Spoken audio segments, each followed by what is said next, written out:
All right, well, hello and welcome to the Brooklyn Rail's 508th New Social Environment. I'm Nick Bennett, the Special Projects Editor here at the Rail, and I have the pleasure and privilege of being your MC today for a conversation featuring Luca Buvoli and Francesca Pietropaolo. We're thrilled to welcome poet Yosefa Raz here to close today's program. Before we get started, the Brooklyn Rail acknowledges that Black Lives Matter and that here in New York, we are on Lenape-Hoking, the unceded land and waters of the Wappinger, Canarsie, Munsee, and Lenni Lenape people of the Delaware Nation and Shinnecock Indian Nation. We encourage you to check the chat for a living document of resources and actions, which also includes some resources and actions related to Ukraine. Over the past 22 years, the Brooklyn Rail has undertaken a miraculous journey, bringing together in a single monthly publication, art, music, dance, film, theater, and literature, along with thoughtful social and political meditations. As a small nonprofit, we need your support. Your contribution will directly support our writers, guest artists, production staff, and operations here at the Rail. Please check the chat for more information and links to donate. And now to introduce today's guest and host, multimedia artist Luca Bavoli has exhibited internationally for over 30 years. His sculptures are included in the permanent collections of institutions such as the Museum of Modern Art and the Guggenheim Museum in New York. His animated films and videos have been shown at the 2007 Venice Biennale, the 1997 Johannesburg Biennale, among others. In 2020, the Phillips Collection in Washington, D.C. commissioned Bavoli an episode of Astrodoubt for the inaugural online solo exhibition of the museum's Digital Intersections series. Bavoli is currently the director of the Mount Royal School of Art Multidisciplinary Master of Fine Arts program at the Maryland Institute College of Art in Baltimore, Maryland. And his exhibition at Cristin Tierney is on view through March 4th. Italian-born art historian, curator, and critic Francesca Pietropaolo has held curatorial positions at the Walker Art Center, MoMA, the Fondazione La Biennale di Venezia, and Fondazione Louis Vuitton. In 2019, she co-curated an exhibition, Artists Need to Create, on the same scale that society has the capacity to destroy, Mare Nostrum, organized by the Brooklyn Rail, a collateral event of the Venice Biennale. She is the author of numerous essays and the editor of Ellsworth Kelly and Writings on Art, 1980 to 2005, / Writings on Art, 2006 to 2021, the first two-volume anthology of writings by Robert Storr, among many others. She is an editor-at-large here at the Rail, and without further ado, over to you, Francesca. Thank you so much, Nick, for the lovely introduction, and welcome to everyone who's connected with us today. Thank you to Brooklyn Rail and Cristin Tierney Gallery in New York for organizing this conversation. And thank you so much, Luca Buvoli, for being with us. I'm very happy to host this conversation, which will focus on Luca's new works, which are on view currently at Cristin Tierney Gallery through tomorrow, a solo show curated by John Anhart. And with Luca, we will also make some incursions in earlier works that we feel relate to this new body of drawings. Just let me say a few words of introduction about the exhibition. I just want to point out that it includes works in a wide range of media, which is sort of a signature in Luca's practice over the years. So there are drawings, paintings, sculptures, video animations, and also artist books. And all the works, they are part of an ongoing project that Luca started in 2020 during the first COVID-19 lockdown. And this project revolves around the life and the chronicles really of this fictional character that Luca created, an astronaut named Astrodoubt. And he's grounded on planet Earth, Luca tells us, by the COVID-19 pandemic. And I think, well, first of all, it's important to say, I think that the project started with the format of an online graphic novel, which is sort of a first experiment in social media for Luca.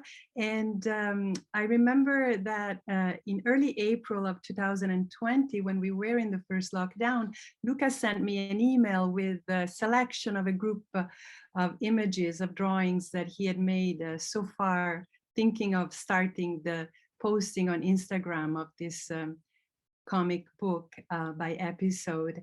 And these were images of beautiful drawings rendered in whitewash and acrylic over black paper. And I chose two examples that maybe we can start sharing. Two examples of these works on paper. And I have to say, what struck me back then and still does today is this delicate balance, Luca, that you created between a sense of melancholy and loss and a sense of humor. This made me think of Italo Calvino's notion of leggerezza, lightness, to face difficult realities. And I actually wanted to start by reading a very short quote from Italo Calvino from his 6 memos for the next millennium about this idea of melancholy and humor. He writes, "As melancholy is sadness that has taken on lightness, so humor is comedy that has lost its bodily weight." And I chose this quote because I feel like it relates and resonates with Luca's work.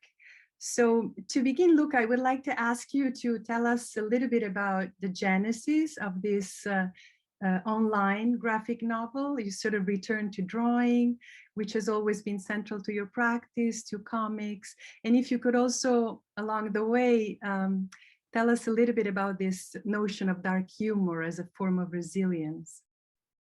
Well, thank you, Francesca. First of all, I need to thank everyone, from Fong, who invited me to this lecture, to John Hanhart, actually, who invited me to present the proposal of the show to Cristin Tierney Gallery, and to Cristin Tierney herself and all the team at the gallery who were very supportive in allowing this narrative to return to its materiality and to expand.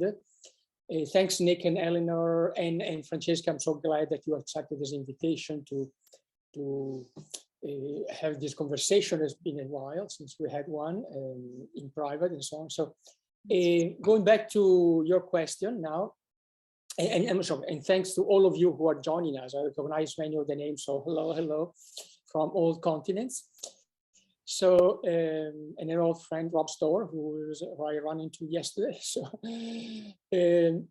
I wanted to, I think you expressed correctly the narrative that came out of this expressive need, given the sudden unexpectedness of events, and the project that also combined other works, other ideas that I had already been exploring before. The idea of the quarantine, for me, I was one of the project part of this larger umbrella of works called Astrodoubt that we'll show later, maybe in a clip, was a work about the quarantine that the astronauts of the Apollo 11 had to submit themselves to when they came back from the moon, because we did not know if there were any alien organisms that had penetrated their body or whatever.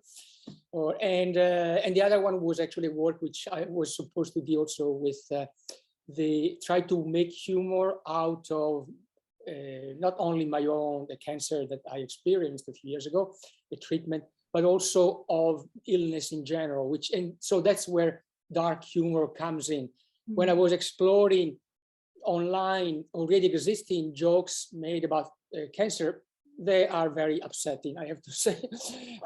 But it was a big challenge because, of course, we know the potential, the liberation and the liberatory nature of humor, of transgression, and the connection. I mean, Freud taught us about the connection between humor and the unconscious. So I felt that this was, although a very delicate and sensitive tool to adopt, probably the best way to address something that could provide lightness, as you mentioned, but lightness also through heaviness. So it's try to transform the darkness of the place that suddenly we were inhabiting into something that could have a possibility of a light at the end of this long tunnel. And should we show the installation views from your show and talk about the works in it? I am in the... Thank you. So going on, this is actually those of you who have been to the gallery, thank you for coming. And hopefully some of you will be able to catch a flight before tomorrow and see it before it closes, if you haven't already. And anyway, the largest piece when you enter the gallery is the galaxy wall, that's how I call it, which is basically, and actually, maybe we can go more in detail afterwards, but it's one of the several episodes of Astrodoubt and the Quarantine Chronicles that I had posted in sections, given the limitation of Instagram. But here it required its own materiality, and I reconfigured the episode not in the traditional linear way, but in this galactic, in this case, centrifugal form, which evoked the episode itself. When you enter on the right, there is this series of panels. I call them cosmic panels. Each one holds at the center one of the drawings, which I utilize for the animation that we'll talk briefly, a brief history of time under COVID, 7 lessons. And these are gouache and mixed media. You recognize behind me the whole sequence actually of the bikers that I made in order to create the animation.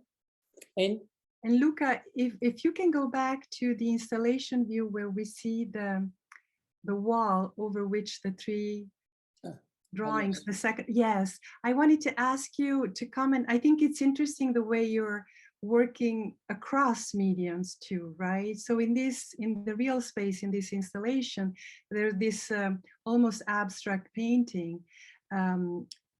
There's a surface of dark velvet, and then the very small and colored push pins that you placed so that there's always a subtle asymmetry to the composition, which I find interesting. And then the 3 figurative drawings. So I wonder if you can talk about that. And so drawings that meets painting, and also how we see you transitioning from the first 2 drawings we looked at, which were in white over black paper, and here you introduce progressively color. Thank you. Yeah, very good questions. I took for granted that the photograph could translate the materiality. Yes, the drawings are on 3 separate panels, well joined in the back, covered with velvet and many colorful push pins and tampex of different sizes, different colors.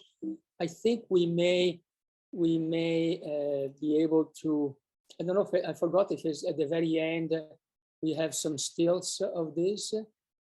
No, probably not. No, okay. So let me go back to this. Are you seeing this? Are we back in the PowerPoint? The screen share ended, Luca. Okay, let me go back, sorry. Okay, yes, and switch inadvertently. So share screen, let me go back to the PowerPoint, okay. So the effect that the lighting, which is nothing, just they are regular spotlights, but just focused around the drawing, and the way in which the colors glow surrounded by this, it really provides a very cosmological feeling effect, although at a close view, people detect the objects of these constellations, which are these domestic tools, pins that people can have in their own bulletin board or something. So there is something very prosaic in the nature of the work, which is also, I'm going to address also in the galaxy wall, because also everything could have been made in the kitchen. And the other question, I'm sorry, I forgot, was on the transition from black and white and drawing. Yes. When I began the narrative, given to the speed of the constraints I gave myself, which was to post at least 1 drawing a day, if not maybe an episode a day, which sometimes consisted from 7 to 10 pages. I just was making just drawing. I wasn't thinking much about aesthetics and of course, once you post them on Instagram and they get their likes, you cannot revise them anymore, otherwise the post will be canceled. So it was a very interesting constraints with this temporality of Instagram versus the temporality, the slow temporality of our perception of the constraint. But I did not have a sense of the full arc of the narrative.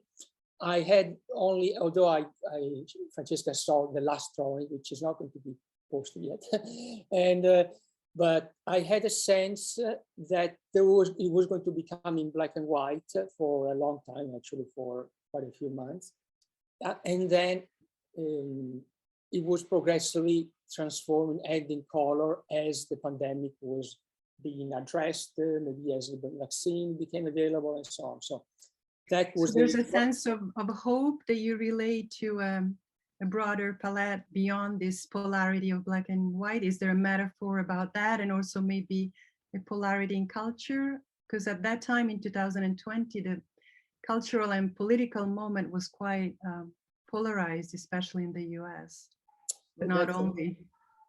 Very, very good point. Yes, definitely. We were still and we are still in an ideological war, where even a global tragedy like the coronavirus is no longer a medical health crisis, is becoming an ideological war too. So yes, definitely the simplicity, the binary of black and white meant also wanted to refer to the flatness, to the dichotomy we were experiencing, and progressively with a variety of mid-tones and gray and a variety of ways to escape, allowed to escape from this simplification of the complexity of our existence.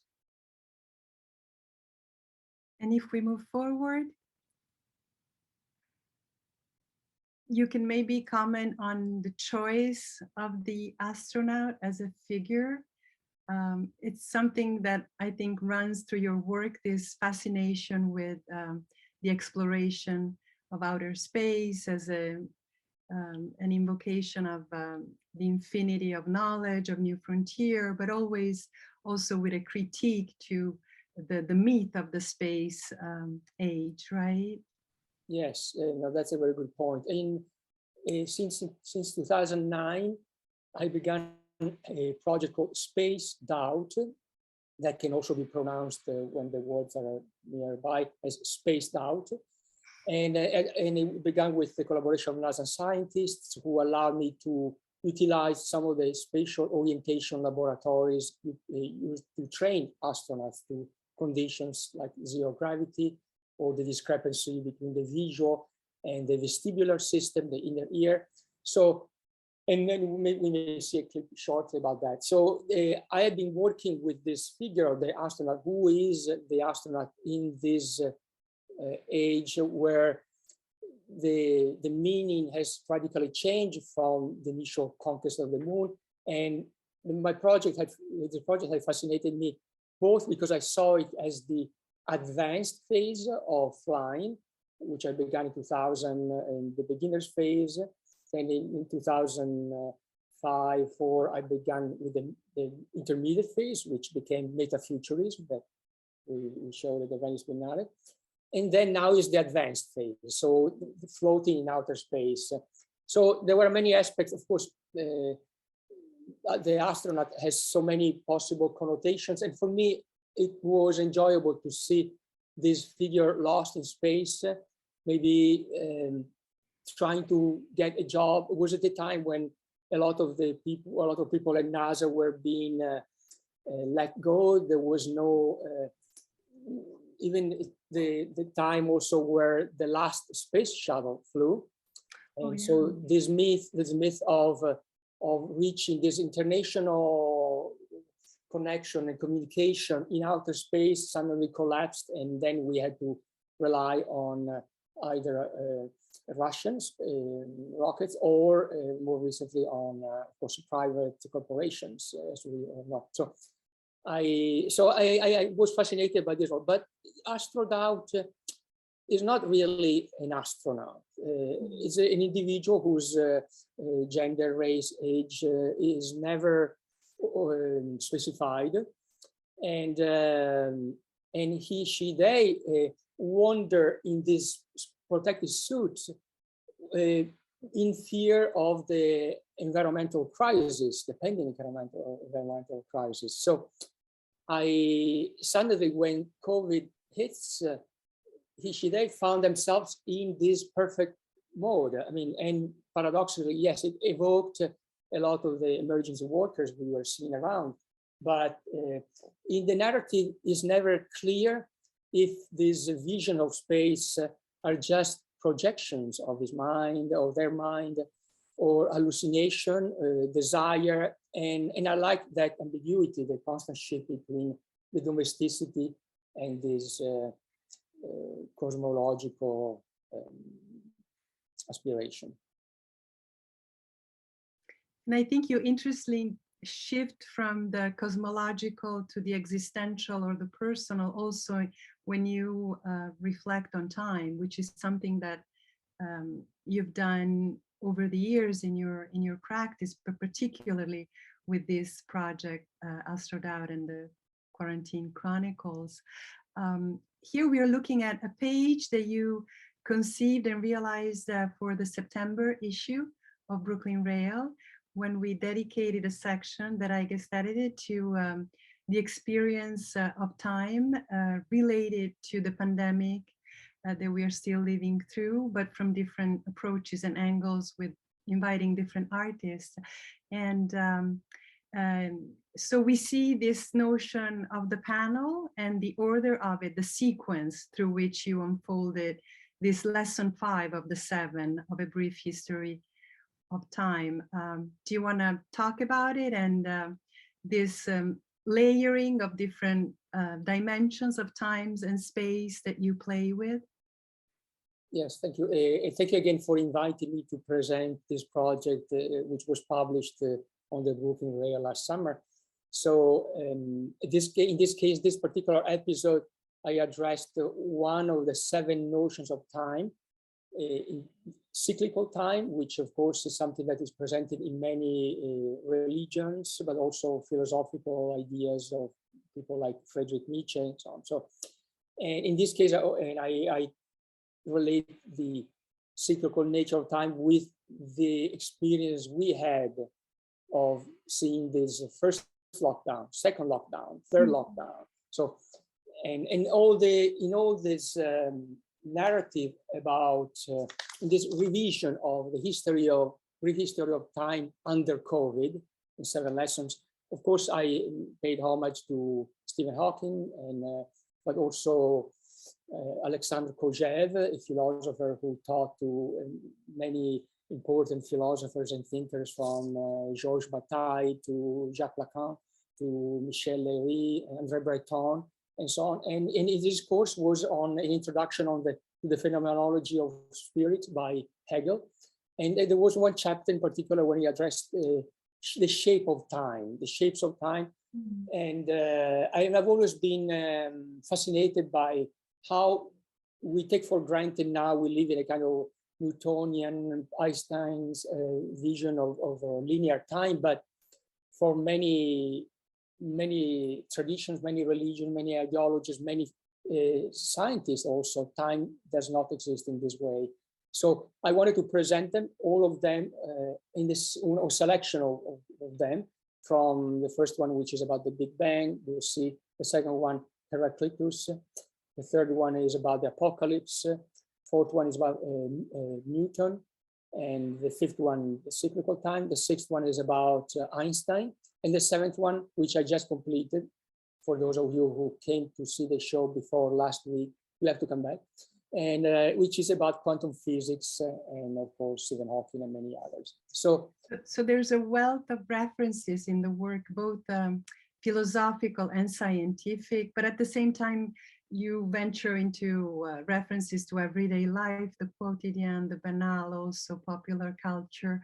I was curious to ask you, Luca, also about Carlo Rovelli, whom I think the Italian physicist, whom I think is has been a reference for you, because he wrote, I believe in 2014, this book called 6 Brief Lessons in Physics, or seven, sorry. And he is someone who really addresses or tries to a very large audience beyond the specialists. So I was wondering if even in the choice of your title, in the number 7 of the lessons, there was this homage to Rovelli among the many references. Definitely, yes. I mean, I could have not had a grasp of quantum physics without Rovelli's introduction, not only in that book, but in others like The Order of Time and so on. So he's a great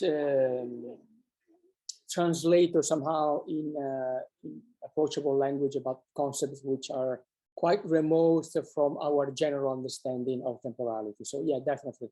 And in fact, I paid homage and I put even his name. I tried to DM him. I don't know if anybody has his address, email address. I would love to tell him that I made this episode. And actually, yesterday I had a nice visit of a person who has a PhD in physics and teaches quantum physics to high school students. But she's a writer, Carmela, who I felt very satisfied by the fact that she felt it was a very appropriate way to depict the notion of the granularity of time through the animation that I made. So that's interesting. Maybe we can move on to talk about your work in animation, which is quite fascinating, and you've been involved in it since the 90s. But in relation to this project, here we're seeing an installation shot from the show in New York of the video, A Brief History of Time in 7 Lessons. And Luca, if you can, it would be great to show that excerpt of the video of lesson 1 and 2. Yes. Which we chose because it really encapsulates this cosmological sense of time from the Big Bang to the more personal side. Okay, here it is. So if you had the chance to experience with a headset the sound and the travel of sound in the video is very important. So, but I know that may not be easy at the moment, but the left and the right speakers allow and expand this sense of orientation, but also disorientation that I try to communicate with the visual. Anyway, here it is, the first 2 lessons. After we don't do, there is no, we're not going to show the initial title. Here it is. Tell me if you cannot see it.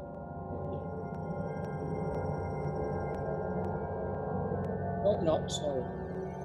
Huh? No, this is the wrong one.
beautiful.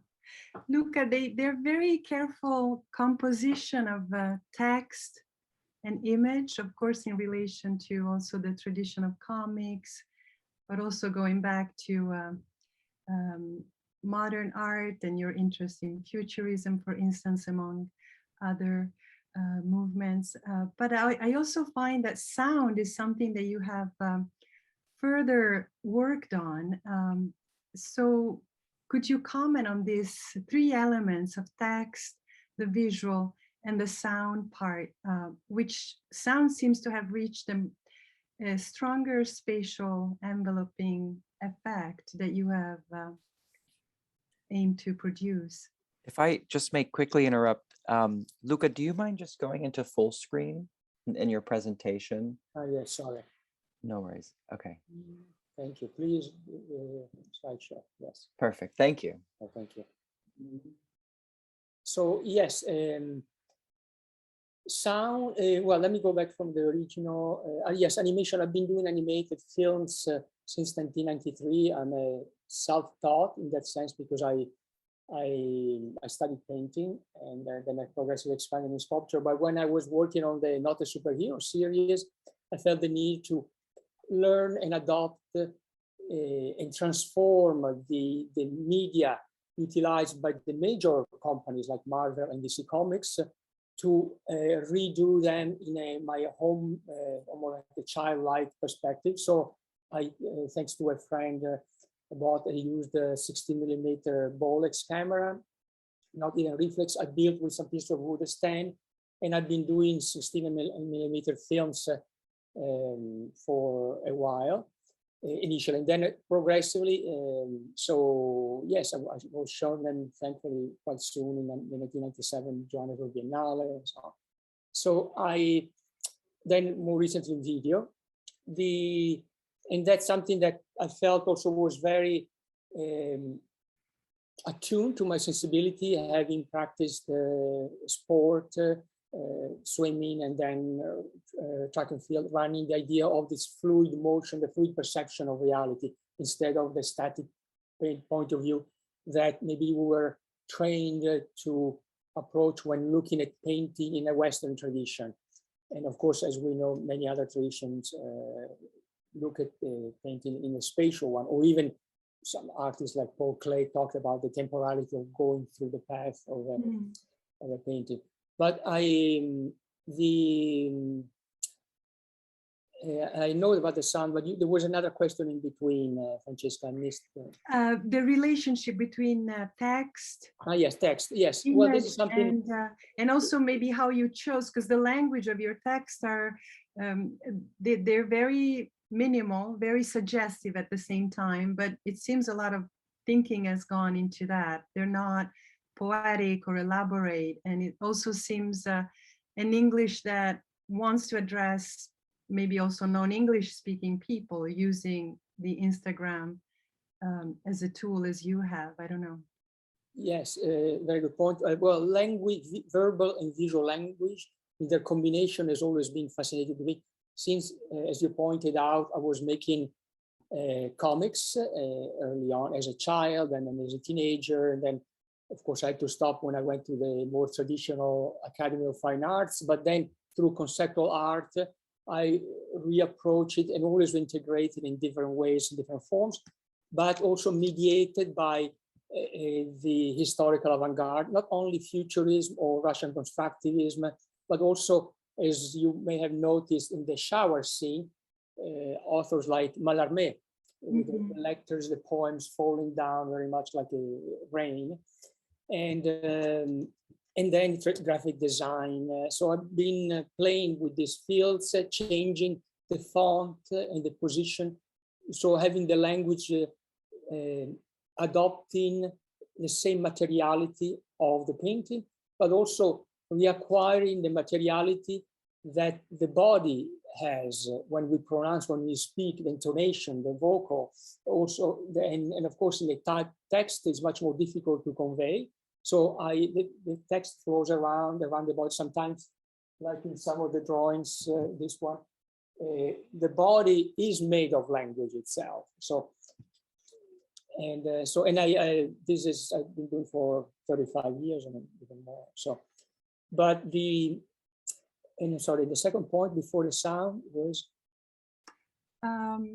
No, I think you answered the tension between the image and the text in terms of composition. Yeah. Now that you were talking, Luca, I was reminded of a work that you did as part of the multimedia installation that you presented at the Venice Biennale, organized by Robert Storr in 2007, of which we'll see installation views later on. But you did a work where you asked people suffering from aphasia to read out loud one of the futurist manifestos. And now that you were talking about the corporality of language, that project captured that. And again, it was a very delicate balance that you had in trying to sort of deflate the language of the utopian avant-garde being read by people whose fragility and vulnerability came through. Can you tell us a little bit about that? Because it was a very interesting work. And I think it was shown at MoMA, right? In New York. For the centennial of the first publication of the Future Manifesto, yes, it was shown in the lobby on a large screen. And thanks for bringing up. I wish we had prepared this so I could have presented clips, but it was an amazing collaboration with speech language pathologists and with people who have the condition of aphasia, but also stuttering. So what my idea at the time was try to deflate and derail the violence, the aggressivity, and the cult of velocity and virility of the Futurist Manifesto, the original manifesto by Marinetti, by undoing it from the inside and giving the voice and empowering people who were not under 30, they were not desiring to conquer the world. So, and somehow for me, that transformation, thankfully, was captured in the strength by not only Rob Storr, who invited and gave a lot of room to present it, but by people like Peter Sheldon in his review of the Venice Biennale, in the New Yorker, and many other people now has been presented in the context of art and disability, in seminars, in lectures, in Italy, elsewhere. And the president of the Italian Association for the Aphasic, asked me to donate a clip, and which was used, some clips that I made were used for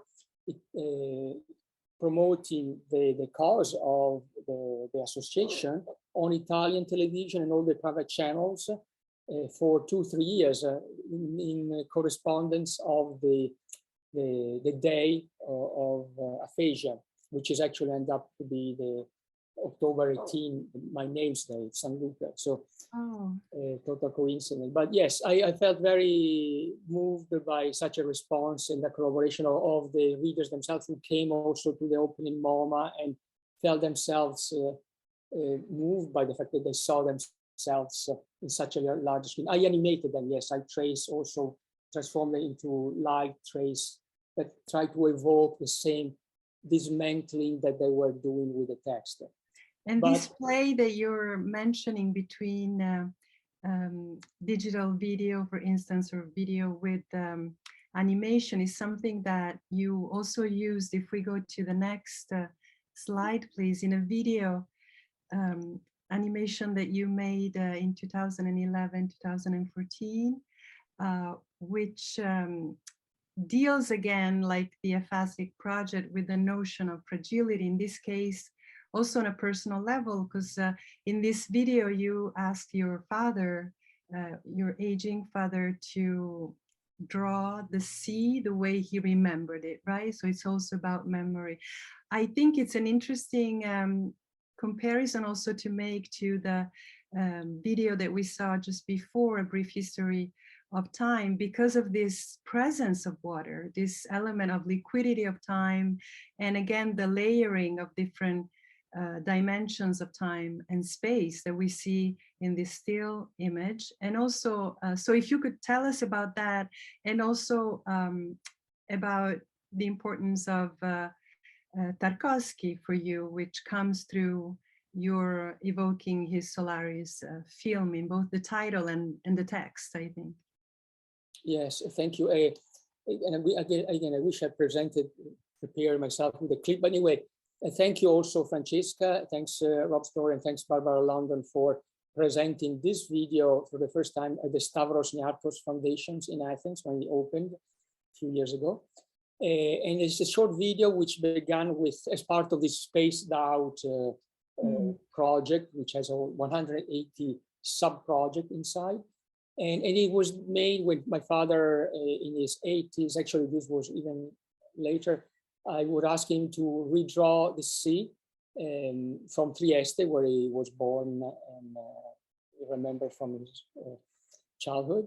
And this is a drawing that he made actually of the sea. And every time I was trying to ask him, but not only the sea, and he was drawing these fishermen or the boats and so on. And so, but it became ultimately, and the soundtrack came from, of course, Solaris by Tarkovsky, the original one.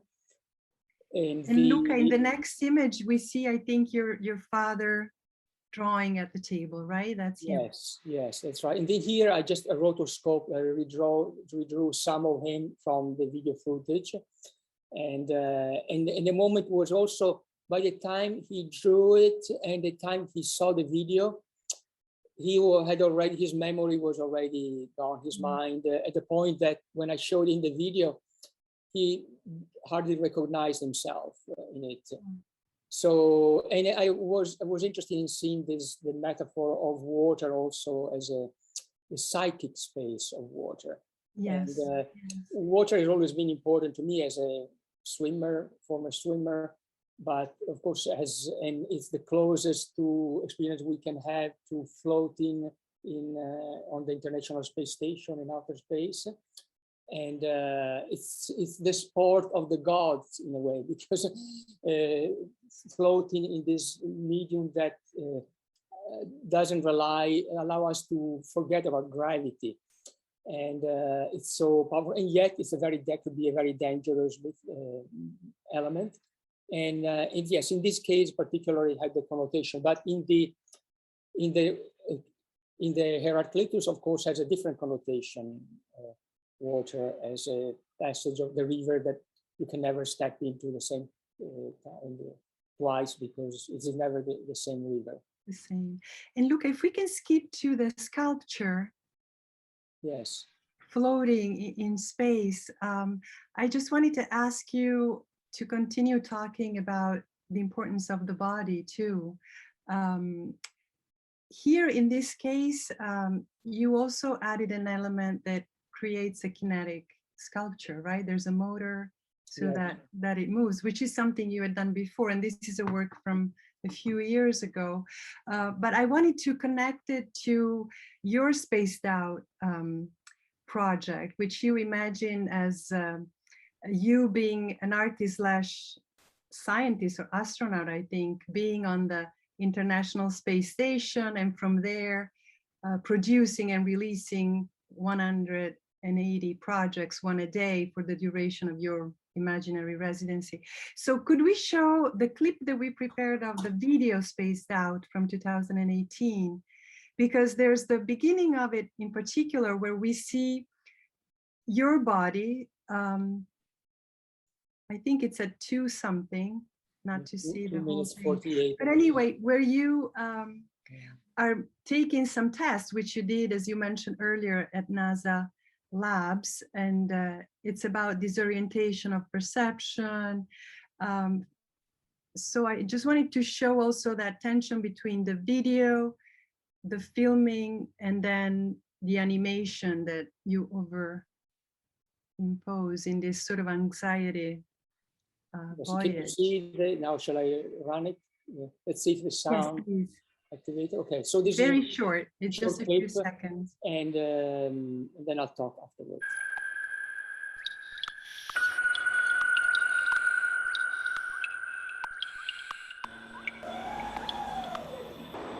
An anxious voyage. Trips are long.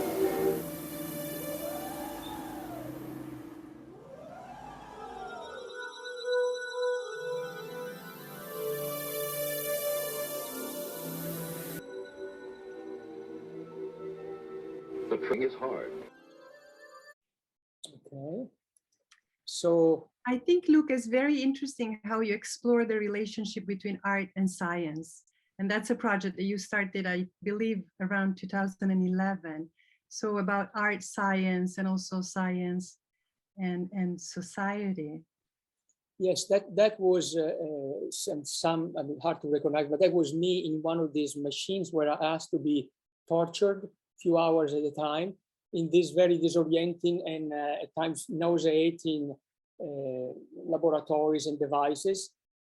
But then again, it became the pretext to almost generate out of almost like a centrifugal motion, spinning out all these ideas of works that had to do with space, science, and of course from my perception, but also my subjective experience. So trying not to analyze it from a clinical way, but incorporating, including throughout this program, the illness and the radiation that I experienced a few years and the surgery a few years later. But yes, the body has always somehow been the center with language of my work.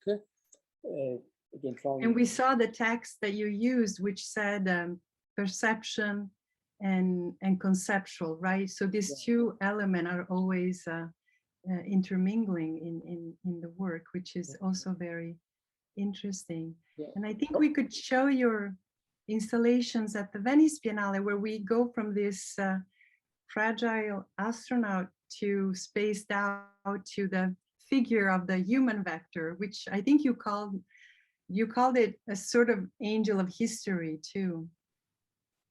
Yes, I was referring to Benjamin, of course, angel of history who looks, who moves, but basically looks back at the trail of devastation, destruction. Anyway, but I'm glad you pointed it out.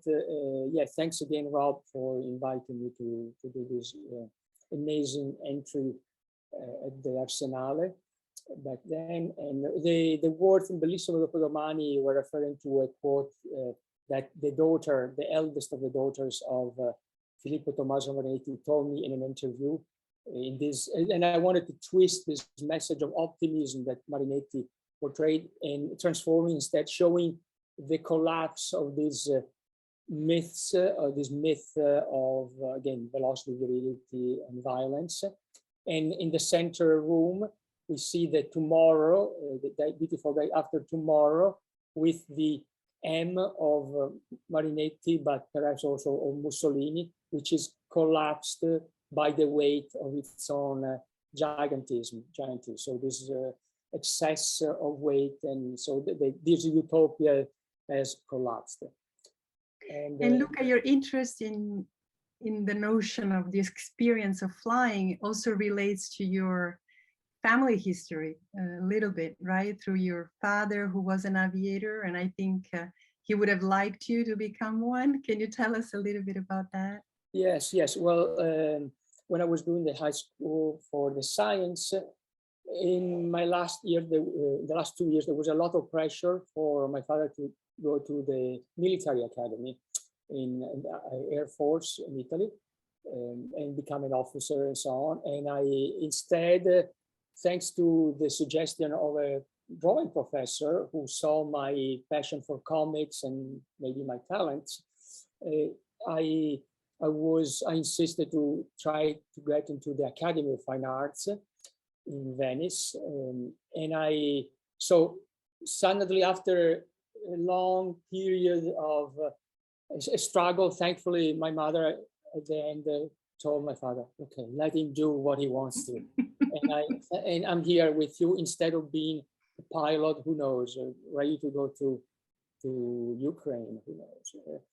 So, or perhaps an astronaut, because actually the project was triggered by the fact that I discovered when I was in Houston during this exploration and recording of these sessions, that there was an Italian astronaut, Roberto Vittori, who was about to go to space.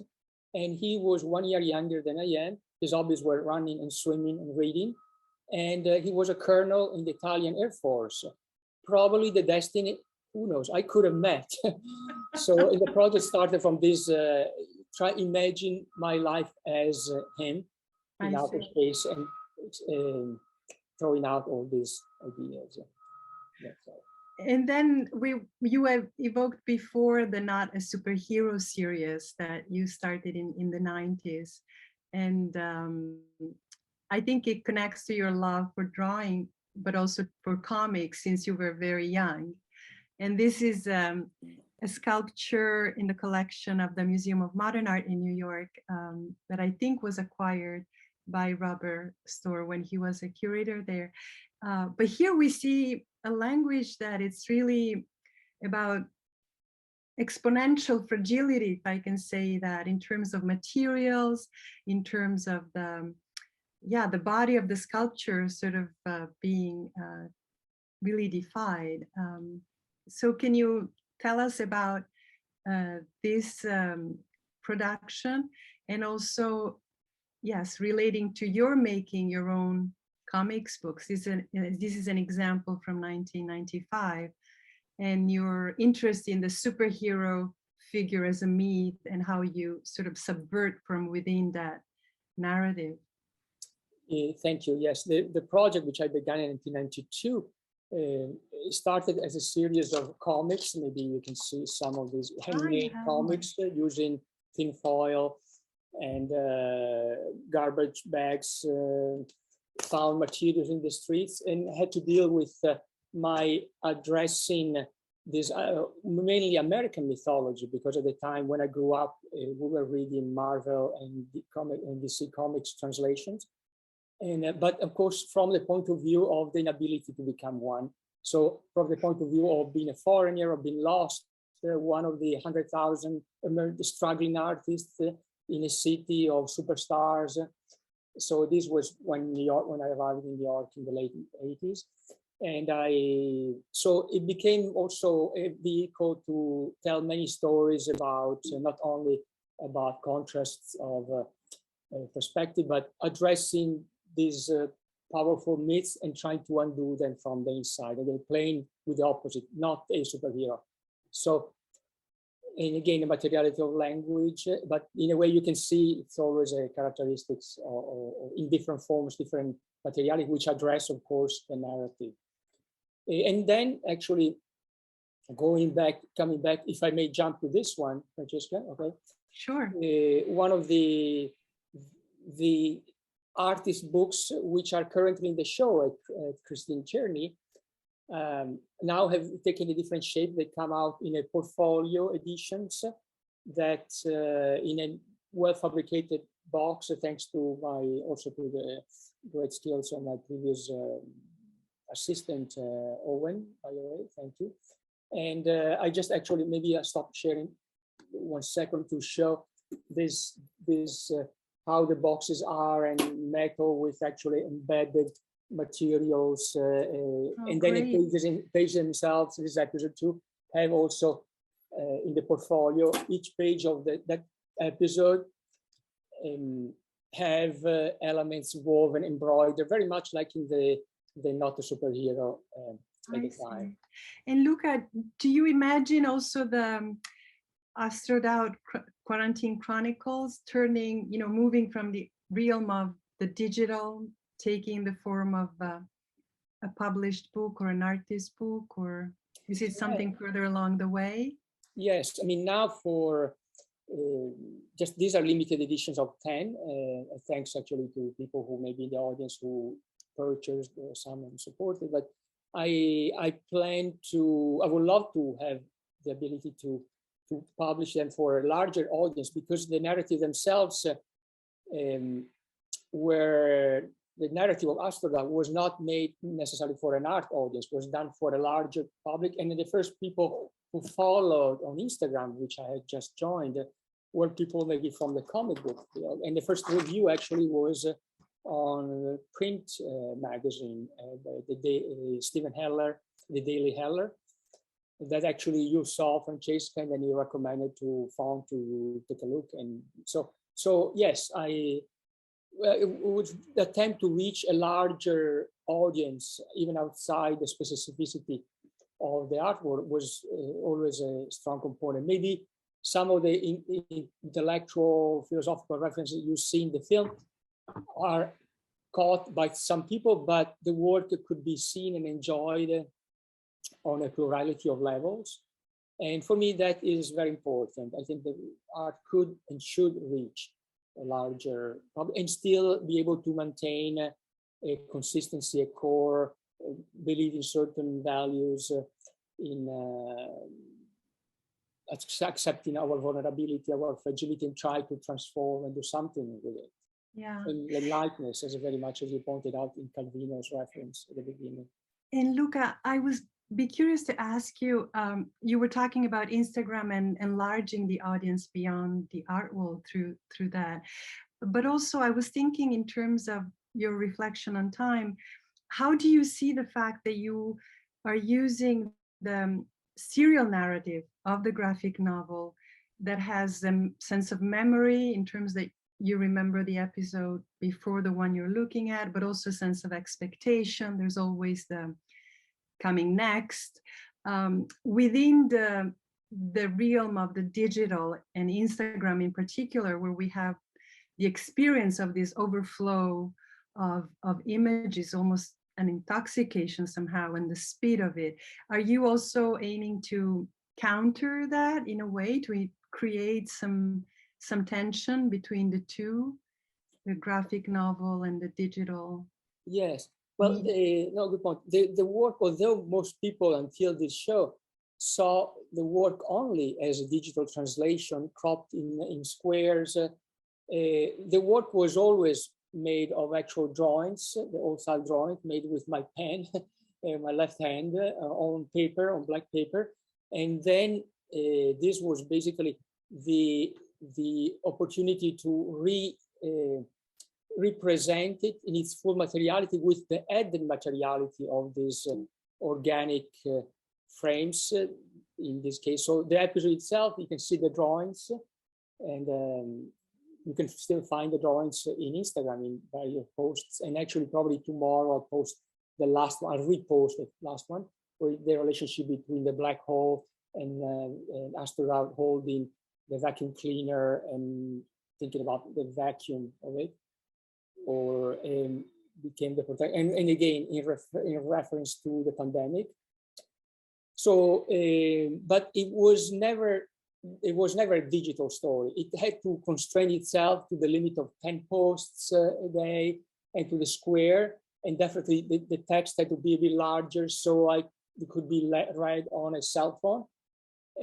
But I think it has multiple lives. I had this as a drawing, as a group of drawings, as a asteroid that suddenly splits from this organic materiality and becomes lighter and lighter. And then at the end, towards the end, actually these organic frames in super sculpey made, baked in my kitchen oven, suddenly disappear. There is only this back painted fluorescent orange, which creates this reflection that most people think they are LED lights, but it's just the paint and the light bouncing.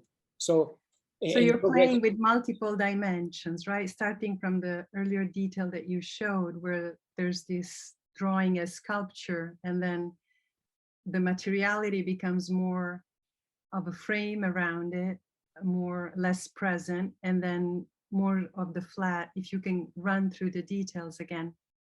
I just wanted to hear he's more like a frame, and then later on, this is in the middle. This is about the drawing number 18 or 19. So the frame is already becoming thinner and thinner. Exactly. Then it disappears.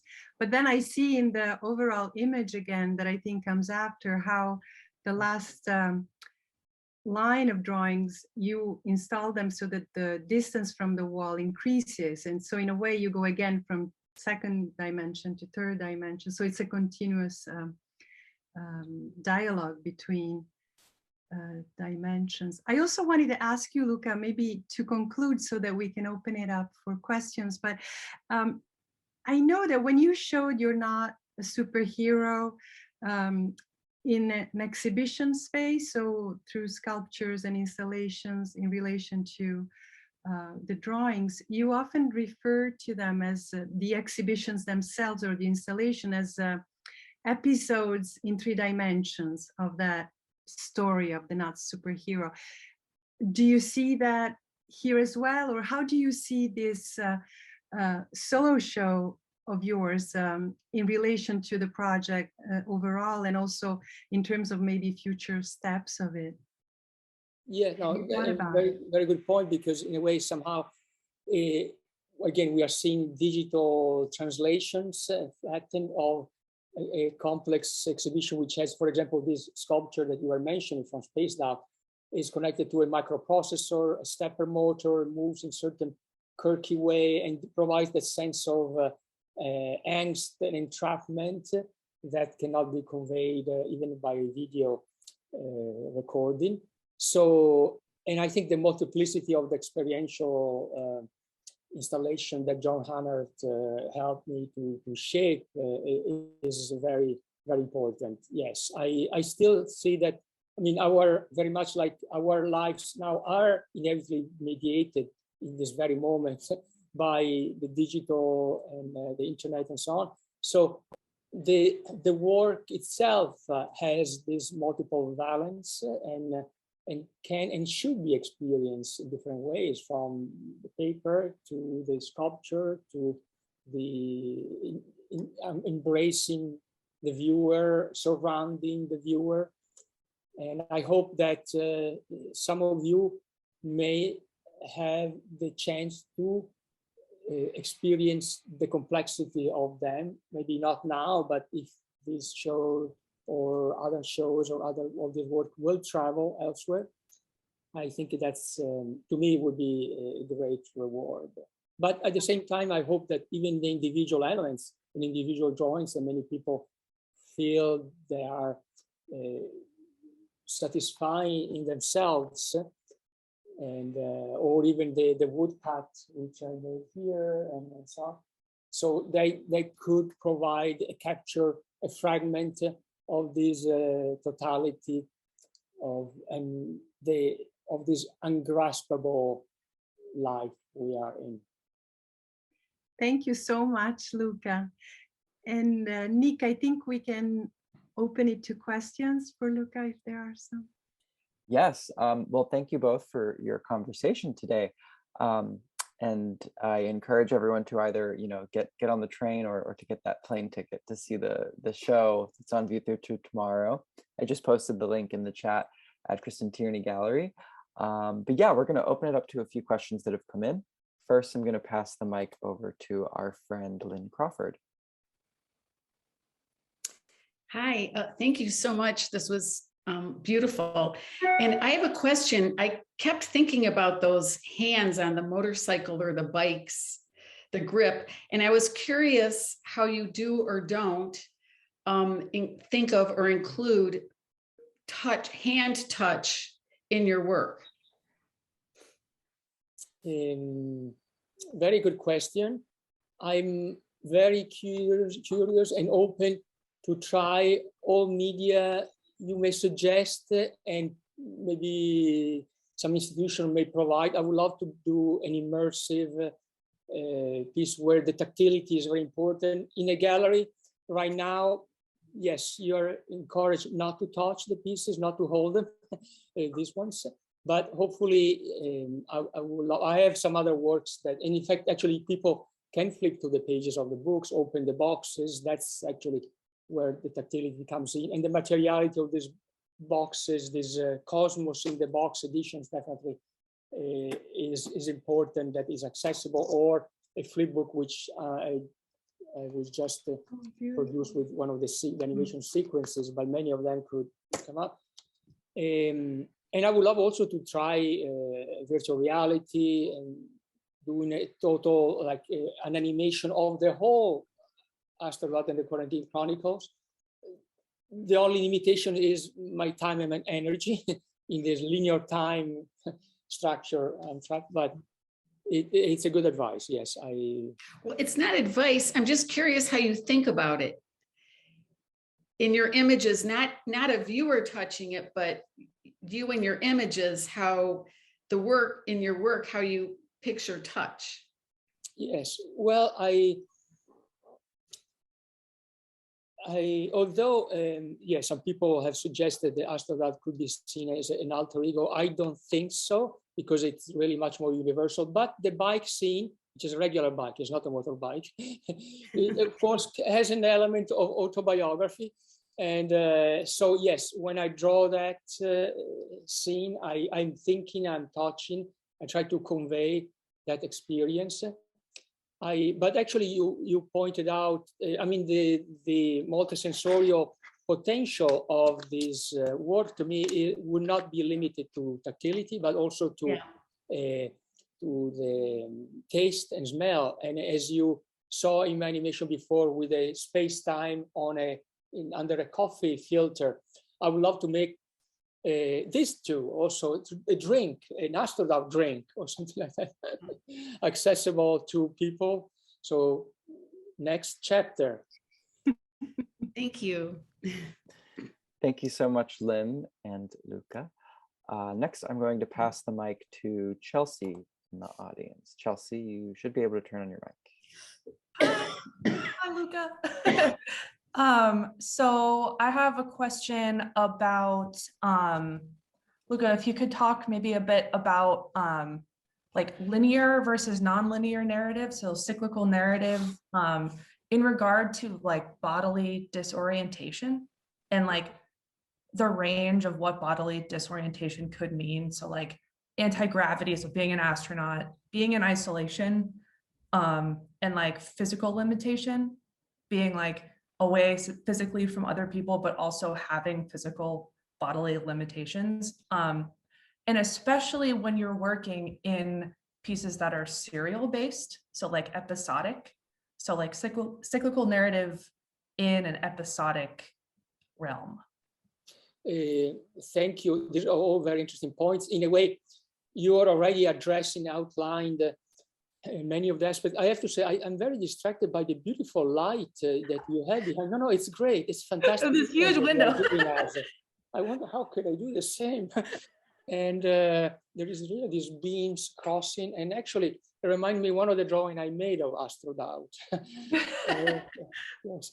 So, but yeah, I think I'm glad you pointed out physical limitations, because yes, that's what the way in which our body became our universe by the constraints of our apartment. It's not just our apartment, but really we had to suddenly become more introspective, think about ourselves without the social network that was suddenly segregated to a digital means to have it. And suddenly, and also thinking about the strong suffering of many people who had serious problems in addressing and dealing with this. Mental health was one of the major conditions, and still is, that as a consequence of these constraints. So, and definitely, and as I pointed out before, Astrodoubt constraints playing in the constraints that I experienced when I had cancer, and playing in with the notion of illness that somehow is the hidden protagonist of this, because the illness is the condition of non-normality of, but also with illness comes also the possibility of the split between, yes, is it going to be positive outcome? Is it going to be healing? Is it going to be a recovery? Or is it going to be the opposite? So the danger of feeling themselves in this, on the threshold between life and death. That's many people who maybe in the audience have experienced directly or through family members death, know and experience that. So yes, somehow the COVID experience could be seen in many perspectives. I spoke about the ideological one, but of course we always go back to what can we learn from it now that we were in touch with our bodies, we were in touch with, we were removed from touch, can we learn and build, how can we learn to build a post-pandemic society from what we learned? So these are all interesting questions. I don't have answers for you, Chelsea, but I have many, many questions I keep asking myself, and who knows, maybe some of these will come out in the Astrodoubt narrative after the Quarantine Chronicles. Maybe it will be post-pandemic. Stay tuned. Well, thank you so much, Chelsea, for that question. Next, I'm going to pass the mic over to our friend G.E. Schwartz. Thank you so much, Nick. Thank you, Luca. Many years ago, I had an opportunity to meet Harvey Pekar at a mutual friend's free jazz show. And we got to talking a little bit afterwards, 3 or 4 of us. And at one point, he told me that he felt his work was if he was leaving a memory of his life for the time when he might no longer be around. But even more than that, he thought that his story, he really believed was our story, which really gave him the energy to want to keep writing and everything. And do you in any way see Astrodoubt as kind of a similar work? I'm very glad, actually, you had a great intuition, and I'm glad that you met Harvey Pekar. His book, My Cancer Year, that a friend of mine who did the editing of it, Gillian and Riley, who gave me as a present more than 20 years ago, is still stuck in the back of my mind, and definitely, I think I mentioned in an interview early on with the print magazine that I've been thinking about that a lot. I mean, and how do you talk about these issues? So I also, there's something else to say. Harvey Pekar is an author, a great mind who utilizes the hand, the drawings of other people. But in my case, I felt I couldn't delegate drawing or the writing to other people. I had to do everything myself, because even in a single line, a painting, a brushstroke, I had to somehow integrate it in this experience I was living and try to convey. So yes, I mean, I'm actually, I hope all of you will have the chance to find, if the book is still available actually online, maybe it was being reprinted. But I thank you also, because I don't think we met in person, but I see you make very interesting comments on the chat, and I look forward to reading them afterwards. Hope someday we do get to meet. And I love this fact that you made this project so universal for all of us. So thank you. Thank you. This is the greatest compliment I could receive. Thank you.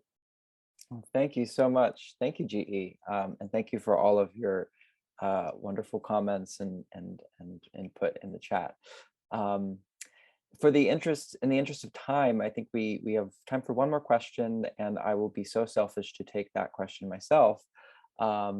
Luca, I'm curious if you could perhaps share with us the name and perhaps a story of the professor that gave you the confidence to pursue your path as an artist, and as a professor yourself, how that sort of relationship with students maybe has influenced your work.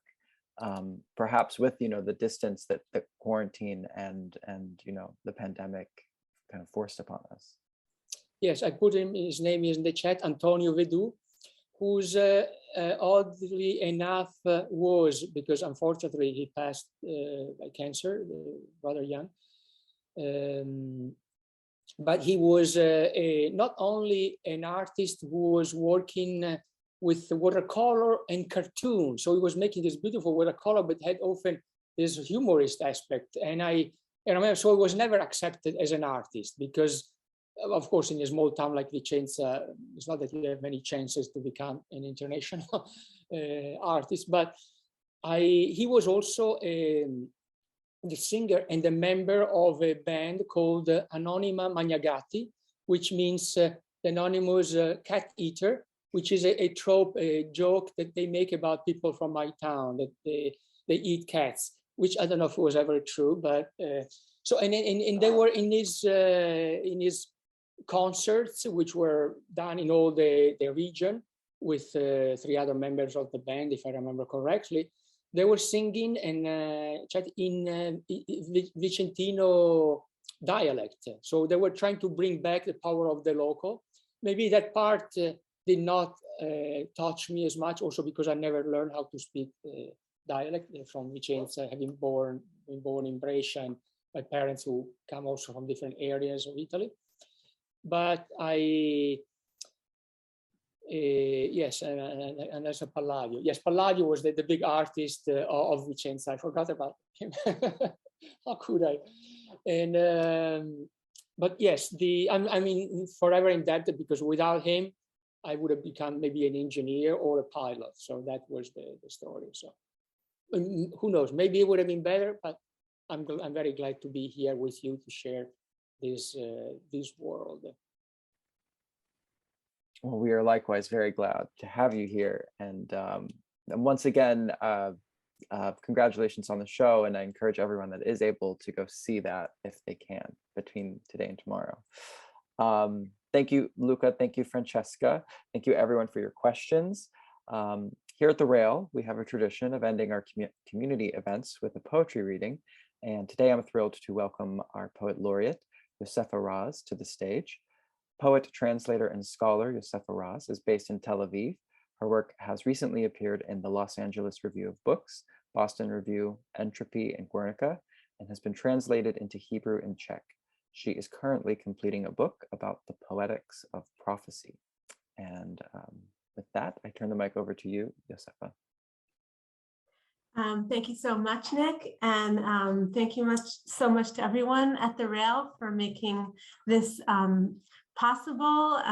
It's thrilling to be here. It was a wonderful conversation. Thanks to Luca and Francesca and Nick. I'm going to read 3 short poems. The first one is called In the War.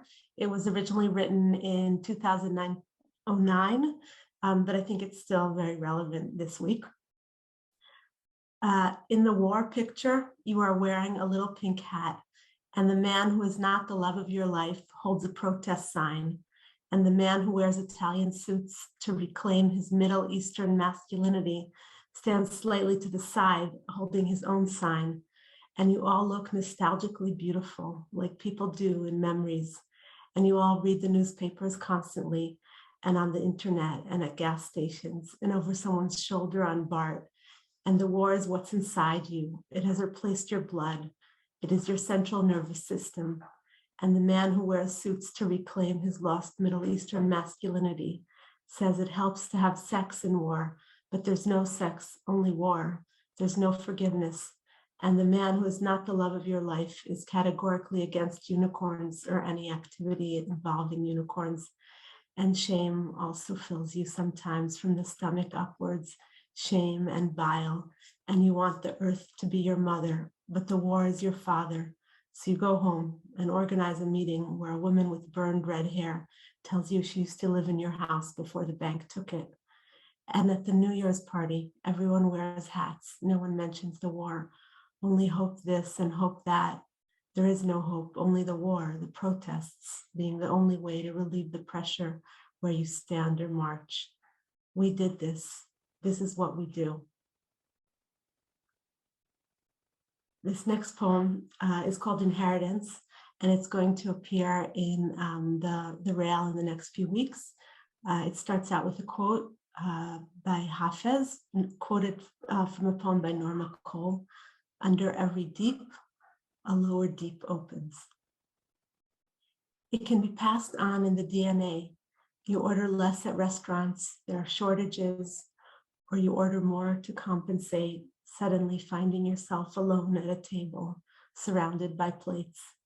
You follow Samic routes through the city, or Google Maps doesn't line up right, the shadow of the valley. My enemies surrounded me. Bus routes, and you had a feeling this train route goes nowhere good. There was a bad feeling in the air. Down into the stomach, belly flip-flop, missing your own life, missing your graduation, late to your wedding, overslept your death.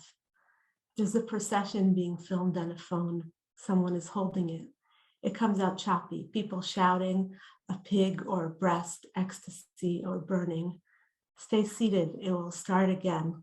The screening, the prayer, atonement and sin, then atonement. If you stay seated, it will start running again. Underneath the plunge pool, there is another plunge pool. He says, I gotta go, meaning take care of the inheritance or move his bowels. She spoke English before the war. That was the language they had in common. She in a knotted tie, plus uniform, plus trench coat, plus the different names in different languages. You don't see me. You rode the darkness like a giant horse into the frame, or collapsed in dramatic storms of Eastern European purple. Your father offered me a fish head on a plate. I don't know how to eat the eye, but I will eat the eye if necessary, enter the massage parlor if necessary, pay cash, tell the story, brass tacks, float your boat. In the water, it's possible to drag your body more easily. Is that what I've been practicing? Must kick my feet too, arms in tandem like a windmill. The gift is the possibility of motion after all. Atonement in sin, and then atonement. If you stay seated, it will start running again. Okay, last poem. It doesn't have a name yet. It's a poem from my friend Zoe Tucker. If you write a poem about someone who's dead, you are not dead. If you died in a poem, you are not dead. If you died in a dream, you are not dead. If you killed in a dream, you are not a killer. These words I say to myself are gloves at road dances, what you order at the museum cafe with all the beautiful people. Outside, my sister cried, wolf, wolf. My brother cried, wolf, wolf. My lover cried, tiger. Oh, tiger. His tiger walked into the Dead Sea in a halo of purples and yellows. The last tiger, which is the last father, which is the only father. Don't be afraid. It's only a dream. Thank you. Thank you so much, Yosefa. That was a beautiful reading and a wonderful way to conclude our event. And I do want to echo that, yes, Yosefa's poems will be featured in the Rail's upcoming March issue, so do keep an eye out for that. Once more, I just want to thank you so much, Luca and Francesca. We'd like to thank Cristin and Candace from Cristin Tierney Gallery for helping to make today's event possible. And we encourage everyone to view our archive of these conversations on our YouTube channel, where we will upload today's conversation shortly. Join us on Monday at 1 p.m. for a conversation with Rochelle Feinstein and Amanda Guibitsi on the occasion of Feinstein's 6-venue exhibition on view in Paris, Zurich, New York, Miami, and Los Angeles. We'll conclude with a poetry reading by Bunny Watson. Once again, thank you all. Have a wonderful weekend. Stay safe. And you can all now say hello and goodbye as you leave. So thank you, everyone. Thank you. Thank you so much, Luca. Thank you, Francesca. Thank you so much, Yosefa. Thank you, everybody. Bye-bye. Thank you, Yosefa. Yes. Thank you, guys. Thank you, Yosefa. Thank you so much. all. Thank you, everyone. Have a lovely day, all.